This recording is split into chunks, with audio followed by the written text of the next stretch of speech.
Thanks for staying on with us. I have Jameel Ahmad. He's calling in from London. Jameel, of course, the loan moratorium in Malaysia is ending 30th September.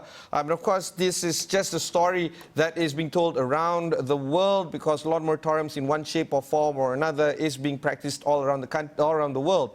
And the banks can only go so long and so far in terms of giving a holiday in terms of loan repayments. But such a holiday has to end. One conversation that I've had with a banker is that they are pretty scared in terms of preparing their risk management books because they don't know how bad or how good the non-performing loans will be. This is because those who are supposed to pay back have not yet been asked to pay back.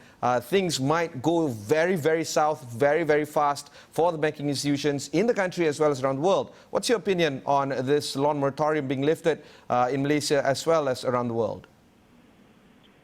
I agree with your expert. I think that no matter whether you sit in Malaysia or you sit anywhere else in the world, the threat of non-performing loans is serious. Let's look at banking stocks in 2020. HSBC only a week ago fell to its lowest level in 25 years. And that's a trend that we've seen across other banking stocks too.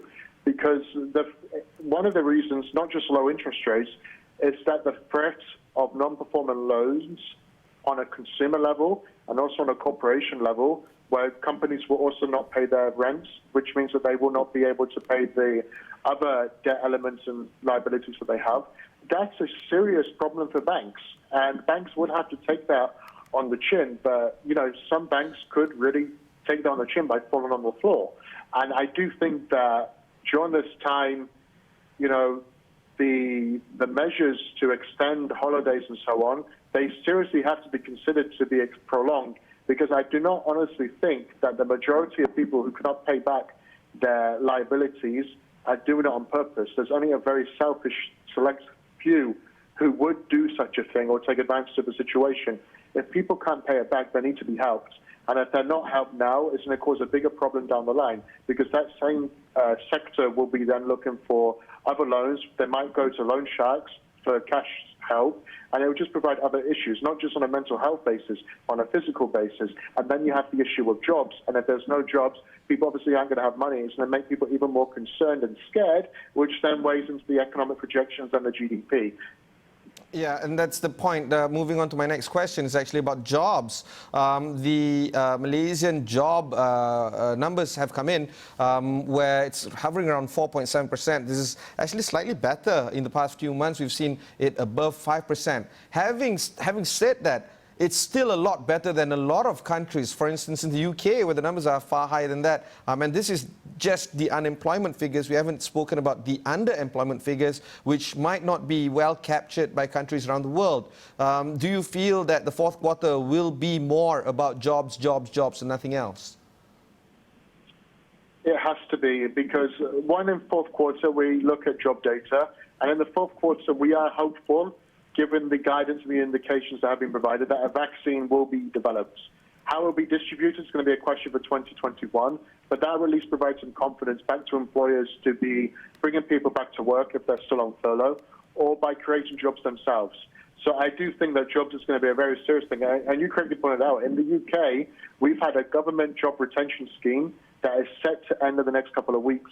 And it's expected that once that scheme ends, we could see as many as 3 to 5 million people unemployed. And it will be very suddenly like this. And they could be unemployed for a very long time. So I do look at Malaysia, and I think, considering all of the challenges, there is economic success stories out of this, and Malaysia is some of them, not just for the currency, but it's also done a bit better than maybe could have feared because it's an international economy as well. There's not many economies in South Asia where you can rely strictly on English-speaking staff, so that's an advantage that it has. But generally, I think that more needs to be done. I think that hopefully fiscal stimulus can come. There hasn't been enough yet to, I think, support international investors that much. And I do hope that sectors such as technology and sectors that are flourishing, they will be able to take advantage of their huge stock prices gains in 2020 by creating employment opportunities, because obviously people will be looking for work, and this is a natural disaster and a health disaster event that is completely outside of anybody's control. Nobody knew that this unemployment rush would come. All right, let's talk a little bit more about the markets per se. Bursa was exciting throughout the entire year. A lot of retail investors are opening accounts for the first time and trying to participate in the equities market. That is a story to be told, but I want to focus a little bit more about institutional investors. Do you think that they are really out for bargain hunting, not just in the domestic market in Malaysia, but of course around the world as well? Absolutely. You know, it's the 1%, the very wealthy and the very rich, that have succeeded or perhaps been able to make money out of this pandemic, because the majority have suffered, but there is a very elite club, and investors do hold into that elite club, that have been able to make money out of this, because there's been so much volatility and there's been a lot of opportunities. Malaysia, the Bursa, has a lot of opportunities still to come. I think that the central bank is more flexible with monetary policy in the future. That would mean there's more accessibility to cash, so the Malaysian stock market can do better. And then you look at other opportunities and events that are coming. You're going to have investors will stay away from the UK and Europe because of the second wave. We've also got the Brexit issue that is going on for series after series, but the clock is very much ticking in Q4, where something has to happen or it's going to fall flat on its face. So I do think investors will stay out of that market too. Turkey has its own geopolitical issue between Azerbaijan and Iran. Armenia. That's what's flourishing over the weekend, and the Turkish lira has recently gone to more record lows. You will not go to South Africa or Africa at the moment either, because they're still dealing with the first wave of the pandemic. So Malaysia has a tremendous amount of opportunity, and not just Malaysia. I think that India is going to be very attractive for bargain hunting, perhaps Indonesia as well. But you look at where investors probably will not want to go so much, and they will be worried about the U.S. election, and it probably will be China, Taiwan, and Philippines. So I think Malaysia could really benefit from what is going to be a lot of very unpredictable noise and events over the final quarter. All right, let's talk a little bit more about commodities per se. If you look at the gold price, it's actually rallying for the past few months, but then tapering down again. Same story can be said about the oil price. Right now, it's about 1,875 for gold and $40 per barrel for oil. Do you think that these commodity prices will hold steady entering the fourth quarter for this year? I'm not optimistic on the hopes of oil. I think that oil has far more possibilities and maybe even probabilities to fall back below $30 than oil to return towards $50 or even $45. It's a recipe for distress. You look at second wave pandemics, economies are between first and second gear in terms of economic data releases. You picked out from Malaysia itself as well, in terms of knowing what's going to happen next in the world economy. There's a lot of issues of external demand, geopolitical tensions, political risks, and on top of this, you've still got a very big oversupply in the market. So I would personally, as an investor, I would want to have a very high risk appetite or risk reward to get into the oil trade, but I think the prospects for gold are substantially different.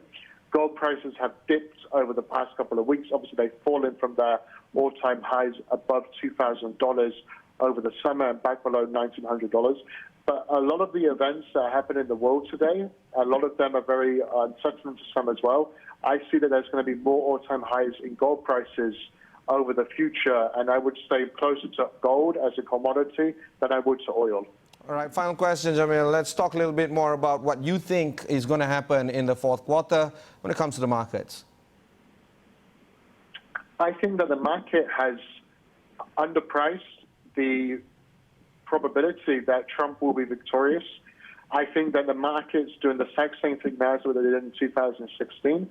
Now, I don't think a Trump presidency is completely a bad thing for markets, but I think there's going to be a lot of discounts that haven't been made. One of them is emerging markets of the China risk. The Chinese yuan has done tremendously well, and there hasn't been spoken about that much over the past couple of months, because this is where the pandemic started overall. But I do think that if Trump wins, that China aggression is going to be far more serious than it would have been under what we knew through the first term and the trade tensions. So I believe that's one of the risks that we have to look out for in the market. I also think that if Trump is victorious, or if either political party over the coming weeks wants to gain some faith and gain some supporters, because obviously there's been a gridlock in the fiscal packages so far, that if they do release a new fiscal package that should weaken the dollar, I think that emerging markets can really benefit from this environment. There's a lot of caution, but I do think that emerging markets, when you look at discount buying and opportunities, they have some tremendous opportunities out there. And I will be more alert to emerging markets today than I will be to developed markets tomorrow. Fantastic. That was Jameel Ahmad, Director of Investment Strategy at NAGA, calling in from London. That's it for this evening's show. We'll catch you next time.